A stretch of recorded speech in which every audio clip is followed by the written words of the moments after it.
दिनै धेमाजि जिल्ला दुलाराय बर' फरायसा आफादनि बानजायनायाव बड'लेण्ड मुंख्लं सुरजित नार्जारि बिनि थैनाय सान बेखौ धेमाजि जिल्ला दुलाराय बर' फरायसाफोरा सिलाफोथार दख'रा दुलाराय बर' फरायसा आफादनि मावख'आव सानसेनि हाबाफारि लानानै फालिदों। दा बेवहाय फुंनिफ्राय फिरफिला बिरहोनायनिफ्राय लानानै आरो सुरजित नार्जारिनि मुसुखायाव सावगारियाव बिबार बावनाय आरो बड'फानि सावगारियाव बिबार बावनाय बे गासै हाबाफारिखौ लानानै जोबखांनायनि उनाव धेमाजि जिल्ला दुलाराय बर' फरायसा आफादनि मावफुं मेल लानाय जादों। बे मावफुं मेलनि गेजेरजों जे फैबाय थानाय समाव धेमाजि जिल्ला दुलाराय बर' फरायसा आफादा मा हाबाफारि मावनो लादों बेखौ बिथांमोना मावफुं मेलनि गेजेरजों सावरायनाय जादों। जे फैबाय थानाय समाव धेमाजि जिल्ला दुलाराय बर' फरायसा आफादा मावथिफारिया जथुम वार्कशप बेखौ लानायनि बिथांमोना थांखि लादों। बेखौ मिरुआ जेब्ला बिथोन हरो बिथांमोना लानो थाखाय थाग थियारि जाबाय आरो बेजों लोगोसे फैबाय थानाय समाव सोलोंथाइनि सायाव सोलोंथाइ मावबादा खुंनाय दा बेखौबो बिथांमोना थांखि लानानै दोनदों आरो बेनि उनाव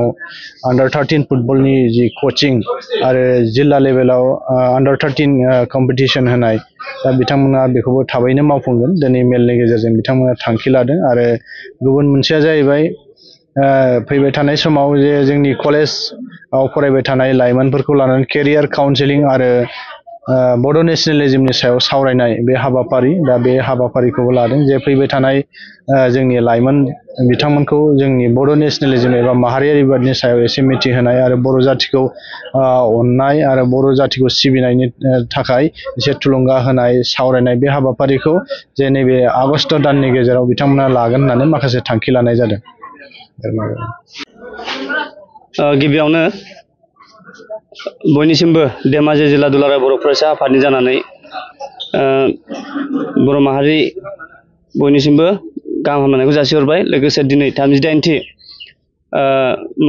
बड'लेण्ड मुंख्लं सान सुरजित नार्जारिनि थैनाय मुंख्लं सान बेखौ धेमाजि जिल्ला दुलाराय बर' फरायसा आफादाबो दिनै गाजा गोमजायै खुंनाय जादों। हाबाफारि बायदियै सेथि हाबाफारियाव जोङो दुलाराय बर' फरायसा आफादनि गोथार फिरफिलाखौ जोङो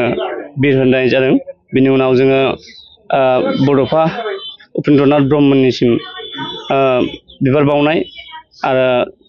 मुंख्लं सुरजित नार्जारि बिथांनिसिम बिबार बावनाय आरो मुंख्लंफोरनि मुङै बिबार बावनाय बे गासै मोनब्रै हाबाफारिखौ जों लादों आरो बिनि उनाव जोङो बाथि हाबाफारि हिसाबै जोङो मोनसे सावरायनाय मेल लादों। बे हाबाफारियाबो जाफुंनानै थांबाय। दा बिनो जों बेखौनो धेमाजि जिल्ला दुलाराय बर' फरायसा आफादनि जानानै बेखौनो जोङो खावलायो आरो जोङो सानदोंदि जोङो बिथांमोननि जि मुंख्लं जालांनाय बिथां सुरजित नार्जारिनि जि मुंख्लंनि सानखौ फालिनायजों जोङो बेखौनो सानदों जे फैबाय थानाय समाव जोङो दुलाराय बर' माहारिनि थाखाय बुहुमाव जोङो उपेन्द्रनाथ ब्रह्मनि जि आदर्श बिथांमोननि जि बेसेन गोसा जिउखौ जोंनि बर' माहारिनि थाखाय बावसोमलांनाय आरो मुंख्लंफोरनि जि जोंखौ बर' माहारिखौ थामोनथा आरो थांना थानायनि जि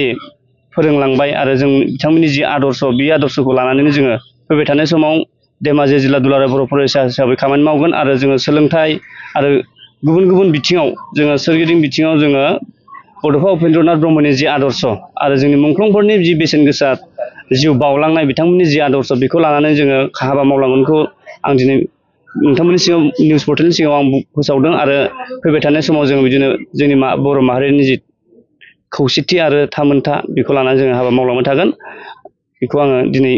मुंख्लं सान सुरजित नार्जारिनि 38थि मुंख्लं सान फालिनायनि गेजेरजों नोंथांमोननि सिगाङाव बुंथिनाय जाबाय।